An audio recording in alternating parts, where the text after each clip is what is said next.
Meena and her friends were going back home from school. They saw something strange on the road.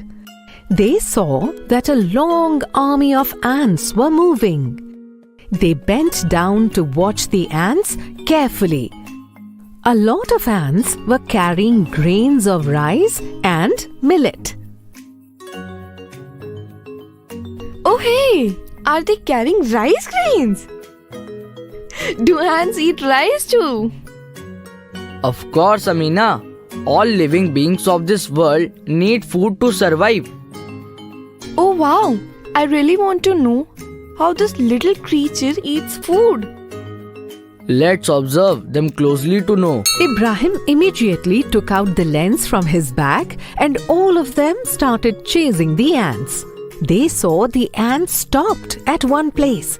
With the help of lens, they managed to observe the ants very closely and became very excited to see them eating. One of them was eating the rice grain and the other one was feeding on an insect. How wonderful it was to watch these ants eating. Let's share this with all of our friends tomorrow. Hey, I have never thought these small ants can eat all this. Meanwhile, the teacher entered the class and heard the conversation. Wow, kids, you all have observed very well. Teacher, may I ask you a question? Yes, definitely, Meena.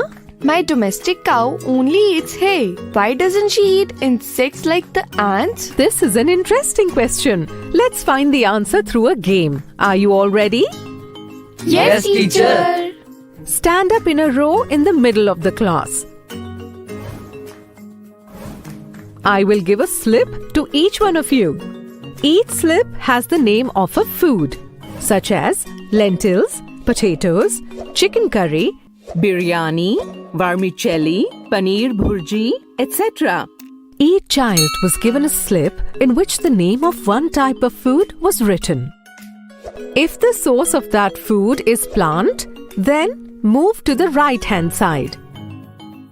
And if the source is animal, like eggs, milk, etc., you move to your left side.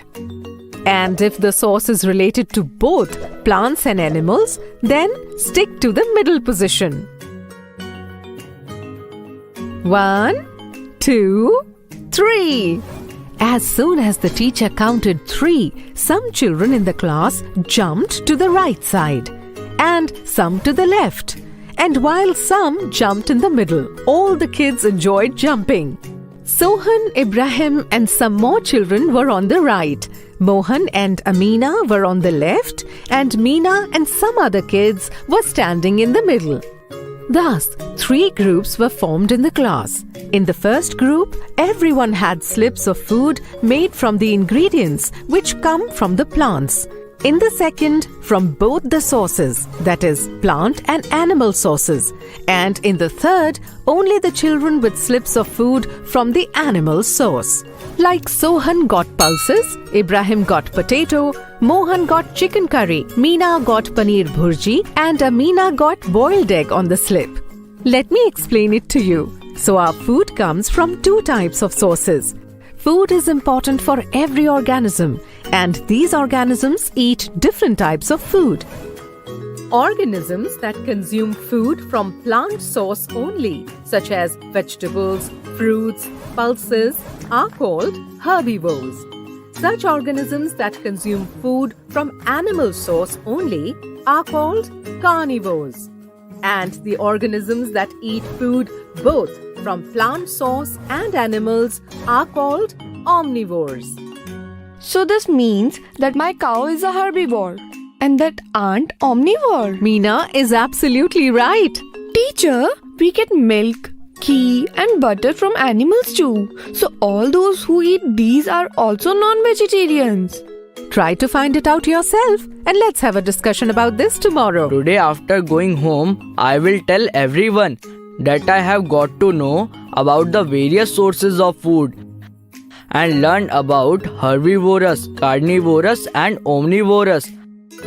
I will inquire everyone who is herbivore, carnivore or omnivore?